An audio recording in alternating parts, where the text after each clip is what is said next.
This street is named after a man who sent soldiers into a peaceful village. They dragged children from their homes, burned crops,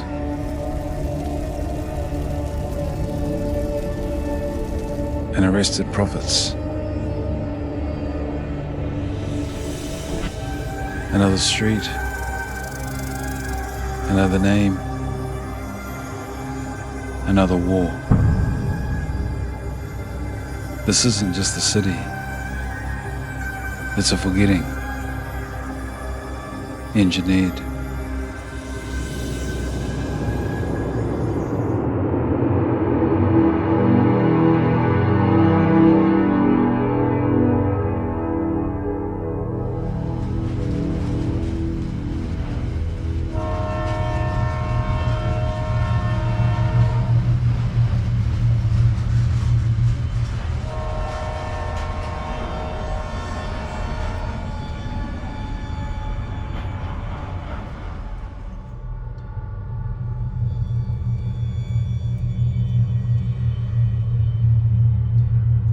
This city bears a name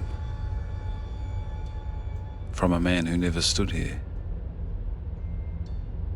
Captain John Fane Charles Hamilton, naval officer, killed at Gate Pa, buried in Tauranga, immortalized here.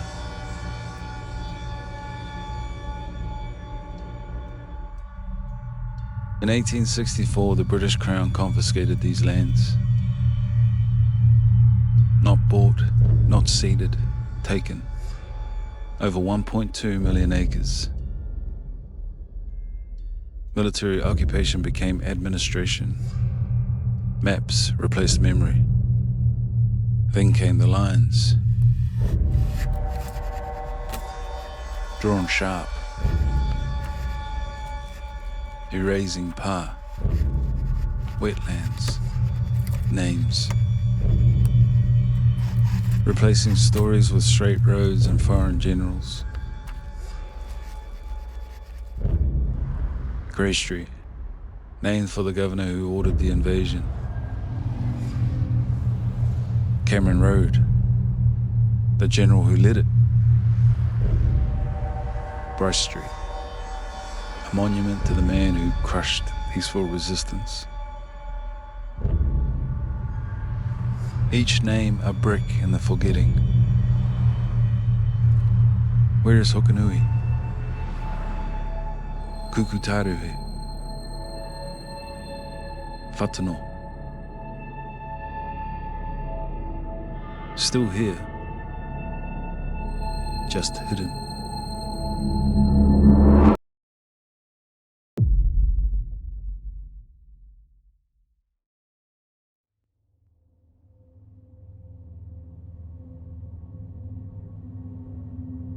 The city was drawn with straight lines, but its past was anything but.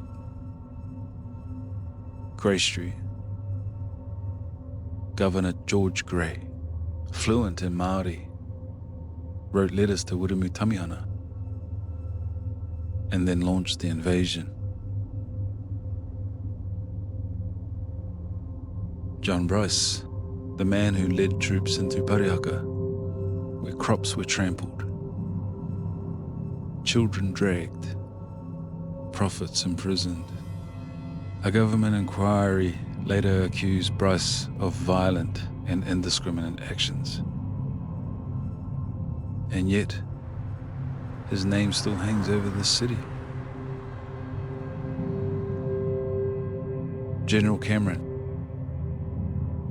Rangariri, pushed Māori defenders with cannon fire, saw hundreds killed, later resigned in shame, saying Māori had fought with more honour than his own side. Von Tempsky, mercenary, artist, colonial enforcer, romanticised in paintings, even while he raided villages and lit them ablaze. The street once named for him now bears the name Putikitiki.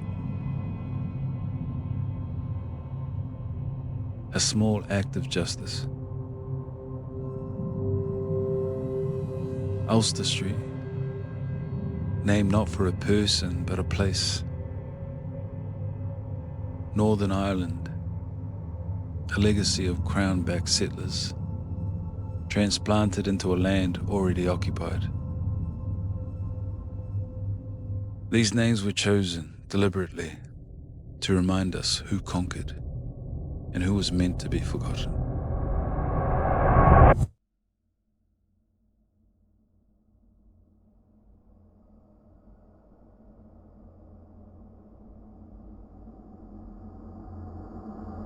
But memory isn't erased. It waits.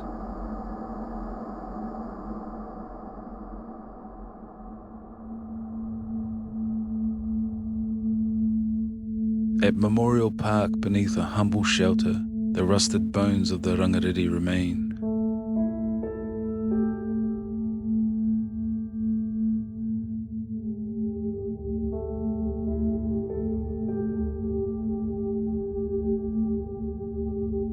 Once a paddle steamer, it pierced this land by river. A mechanical taniwha in the service of conquest.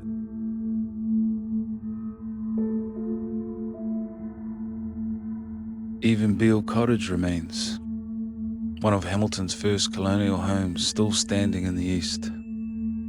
Its street doesn't shout like the others, but its silence still speaks. Meanwhile, past sites like Te Rapa, Miropiko, and Opoia were dismantled, overbuilt, or renamed. Rewritten not just in concrete, but in consent. Today we live on foundations we're not taught to see. Drive roads named for invaders.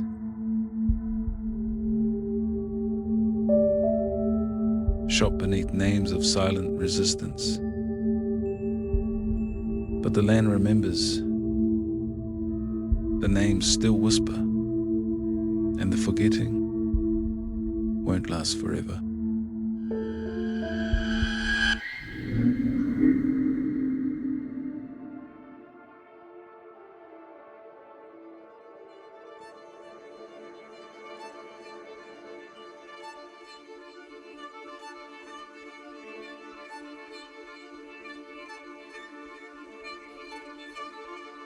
Some names survive the forgetting.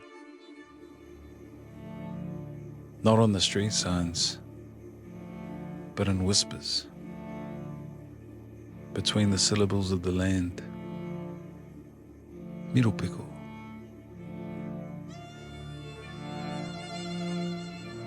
Once a fortified ridge above the river. Now, a faint echo on River Road. Te Rapa. Not a shopping centre, but a place of preparation, where generations gathered before war or journey. Okanui.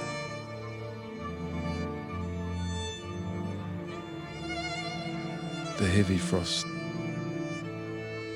The ridge above it,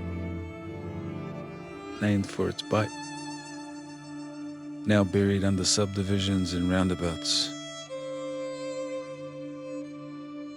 The names were never lost, only overlaid like old carvings beneath fresh paint. These weren't just labels, they held memory, migration paths, food gathering zones, identity. But in classrooms and council offices, many were shortened,